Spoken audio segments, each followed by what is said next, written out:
Good morning, dear students. How are you all?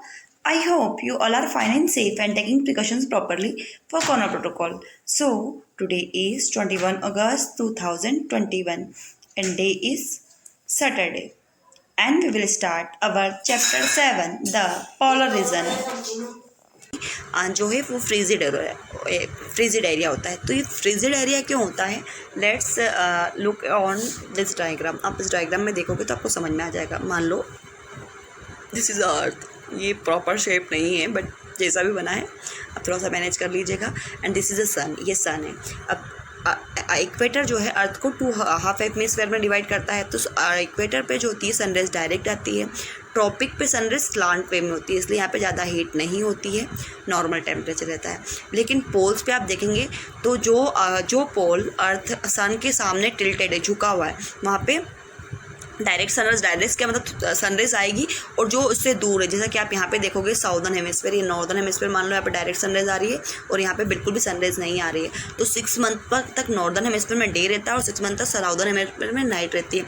और उसका उल्टा हो जाता है, जब साउदर्न हेमिस्फीयर डायरेक्ट सनराइज के सामने होता है तो नॉर्दर्न हेमिस्फीयर में नाइट हो जाती है। तो यहाँ पे 6 मंथ की डे और 6 मंथ की नाइट होती है। ओके, सो आज हम पोलर रीजन रीड करेंगे बिकॉज यहाँ पे सनराइज 6 मंथ के लिए आती नहीं है, इसलिए ये फ्रीजिड एरिया हो जाता है। ठीक है, ये जम जाता है। Now look at this.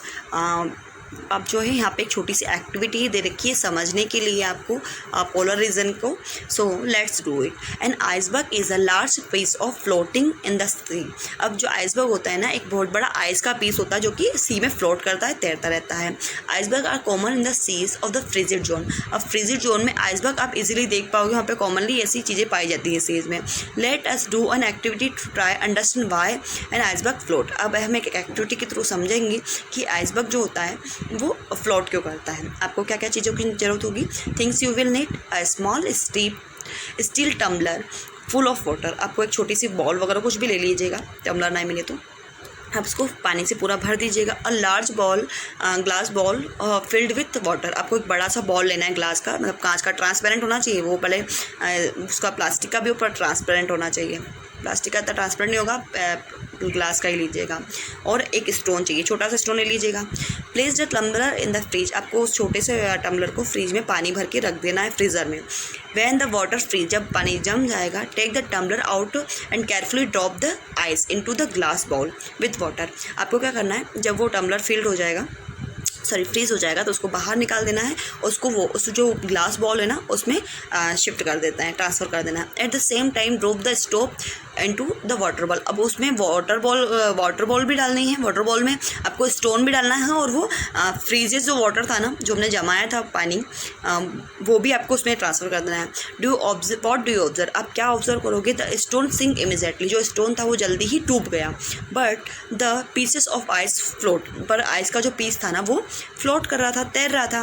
The ice floated because frozen water that is ice is less dense then water. अब आइस फ्लोट जो होता है ना, आइस जो होती है ना वो फ्लोट करती है वाटर पे। फ्रोजन वाटर जो होता है वो वाटर पे फ्लोट करता है क्योंकि वो कम डेंस होता है वाटर से। Why this is an iceberg float. अब इस कारण जो है आइसबर्ग फ्लोट करता है। This is why iceberg float. इस कारण जो है आइस जो है फ्लोट करता है क्योंकि उसकी डेंसिटी कम होती है। You will also see that only a small part of the ice is about the water. आप जब आइसबर्ग कितना भी बड़ा होगा आप देखोगे ना, तो आप उसको थोड़ा ही एरिया, छोटा सा ही एरिया देख पाओगे कि कितना वो उसमें डूबा हुआ है। ठीक है, कितना मतलब वो ऊपर फ्लोट कर रहा है। And more than half of the blow is water. और देखोगे कि बहुत सारा एरिया जो वाटर के अंदर डिप, मतलब आधा डूबा हो रहेगा और आधा मतलब ऊपर स्लो होगा और आधा इनविजिबल रहेगा। So this is what makes iceberg so danger for ship. इस कारण जो आइसबर्ग होते हैं ना वो शिप के लिए बहुत डेंजर होते हैं, क्योंकि वो ऊपर से तो छोटे से दिखते हैं लेकिन बहुत लार्ज एरिया उनका अंदर की तरफ होते हैं।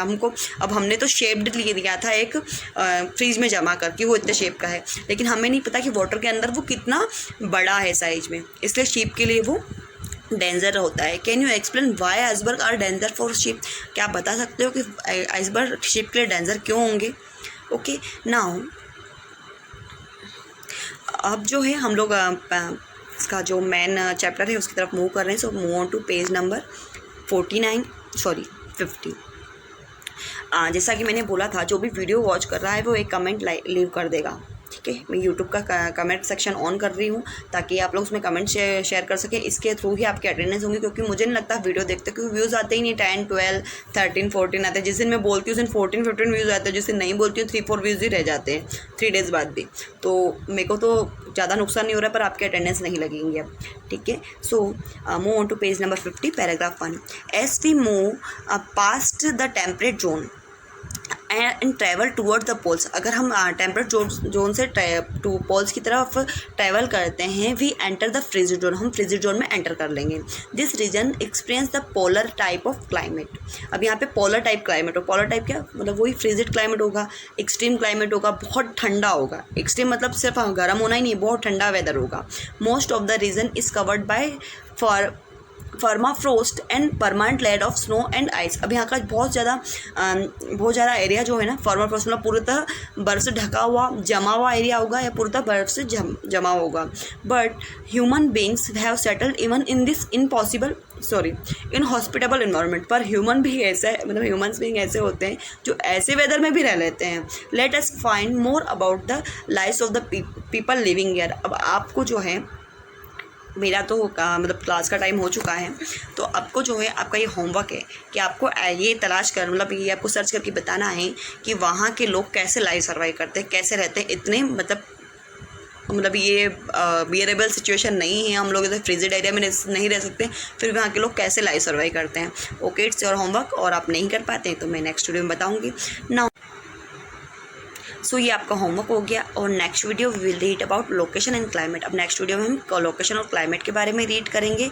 पर आपका होमवर्क ये है कि आपको जो है, मतलब वही मैंने बता दिया कि वहाँ के लोग कैसे लाइफ सर्वाइव करते हैं। पेज नंबर 49 और 50 केयरफुली रीड करना, और एक्टिविटी जरूर करके देना, बहुत इंटरेस्टिंग एक्टिविटी है।